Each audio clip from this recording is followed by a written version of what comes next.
রাজধানী ঢাকায় ৭ থেকে ৭.৫ মাত্রার একটি শক্তিশালী ভূমিকম্প আঘাত হানলে প্রায় ৮.৫ লাখ ভবন ধসে পড়তে পারে বলে আশঙ্কা করেছেন ভূতাত্ত্বিকরা। রাজধানী ঢাকাকে ঘিরে এমন সতর্কবার্তা নতুন করে উদ্বেগ বাড়িয়েছে সবার মনে।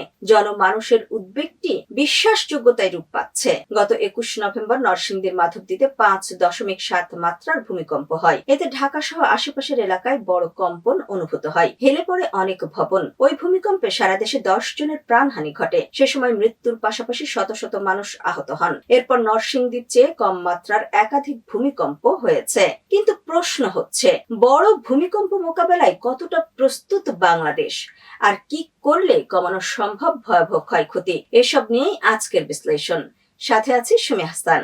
ভূতাত্ত্বিকদের মতে বাংলাদেশ ৩টি সক্রিয় টেকটনিক প্লেট, ইন্ডিয়ান, ইউরেশিয়ান ও বার্মা প্লেটের সংযোগস্থলে অবস্থিত। ঢাকার কাছে রয়েছে মধুপুরে ফল্ট আর উত্তর পূর্বে ডাউকি ফল্ট। দীর্ঘ ১ শতাব্দীরও বেশি সময় ধরে এসব ফল্ট লাইনে বড় ধরনের শক্তি নির্গত হয়নি। ফলে ভূগর্ভে জমে থাকা চাপ ক্রমেই বাড়ছে। বিশেষজ্ঞদের আশঙ্কা, যে কোনো সময় শক্তিশালী ভূমিকম্প আঘাত হানতে পারে। গত কয়েক মাসে ঢাকার আশেপাশে একাধিক ভূমিকম্প অনুভূত হয়েছে। বিশেষজ্ঞরা বলছেন, ছোট ছোট এসব কম্পনই বড় ভূমিকম্পের আগাম সংকেত হতে পারে। যদিও ঠিক কবে ভূমিকম্প হবে তা পূর্বাভাস দেওয়া সম্ভব নয়। রাজুকের ড্যাপের তথ্য অনুযায়ী ঢাকা মহানগর এলাকায় রয়েছে প্রায় ২১ লাখ ভবন। ৭ মাত্রার ভূমিকম্প হলে রাজধানীর প্রায় ৭২,০০০ দুর্বল ভবন পুরোপুরি ধসে পড়তে পারে। এতে ৩ থেকে ৪ লাখ মানুষের প্রাণহানির আশঙ্কা রয়েছে। আর ৭ থেকে ৭.৫ মাত্রার শক্তিশালী ভূমিকম্পে প্রায় ৮.৫ লাখ ভবন ক্ষতিগ্রস্ত বা ধসে পড়তে পারে। বিশেষজ্ঞদের মতে রাজধানীর ৪ তলার বেশি ভবনের প্রায় ৪০% ঝুঁকিপূর্ণ।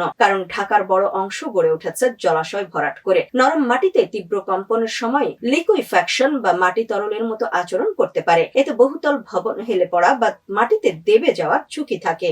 একই সাথে বিল্ডিং কোড না মেনে ভবন নির্মাণ, পুরান ঢাকার সরু রাস্তা, অতিরিক্ত জনসংখ্যা, ঝুঁকিপূর্ণ ভবনের নিয়মিত ফিটনেস পরীক্ষা না হওয়া, দুর্বল উদ্ধার সক্ষমতা ভবন ঝুঁকিতে থাকার অন্যতম প্রধান কারণ।